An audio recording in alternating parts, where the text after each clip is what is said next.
ஆதிசங்கரர் ஸ்தாபித்தது 4 மடங்கள். ஆ. ஆனால் அவரே இருந்தது ஒரு மடம் என்றால் அந்த 4ற்குள் வட்டத்திற்குள் அதுவும் இருக்கத்தான் செய்யும். ம். ஆக அதை மூலாம் நாய பீடம் என்றே அழைக்க வேண்டும் என்று சொல்கிறார்கள். ஆ.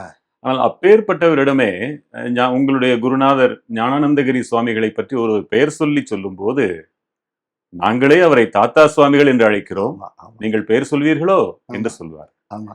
ஆக அவரே மதிக்கக்கூடிய பெருமகனார். ஆமா. இதை போன்ற பெரியவர்கள் இந்த நீர்நிலை காப்பு குறித்து ஏதேனும் சொல்லியிருக்கிறார்களா? நிறைய இருக்கலாம்.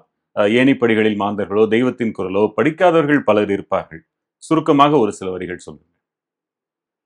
சித்தலிங்க மடத்துல சாமி இருந்த பொழுது ஊரெல்லாம் வறண்டு கிடந்த ஒரு காலத்துல மக்கள்லாம் வந்து சாமிகிட்ட சொன்னாங்க, சாமி மழை இல்லை, ரொம்ப வயல்லாம் வறண்டு கிடக்க பாலமா இருக்குன்னு. அப்ப சாமி அங்க கிணத்துல கொஞ்சம் தண்ணி இருந்தது, அந்த தண்ணிய வத்த அடிச்சு சாமி தலையில விடுவோன்னு உட்காந்துட்டார். நம்ம ஏதோ கேட்குறோம், அவர் ஏதோ சொல்றாரு. தண்ணி எடுத்தவர் தலையில விட்டா என்ன ஆகும்? மழை கண்டு பல வருஷம் ஆச்சு, அந்த இடமெல்லாம் பாலம் பாலமா இருக்கு.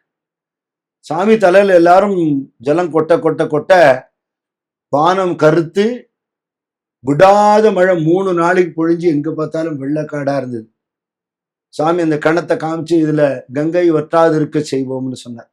ஊர்ல அதுக்கப்புறம் நீர்வளம் என்னைக்கும் நிரம்பி இருந்ததுன்னு சொல்றாங்க. ஞானிகளுடைய விசேஷமே ஒருங்கிணைப்பு தான். இந்த தேசத்தில் நடந்த அத்தனை ஒத்துமையும் ஞானிகளால் ஏற்பட்டது. துரதிருஷ்டவசமா அத்தனை பிரிவுகளும் அரசியல்வாதிகளாலையும் புரியாத மக்களாலையும் ஏற்பட்டுடுது. ரொம்ப வருத்தத்தோட சொல்றேன்.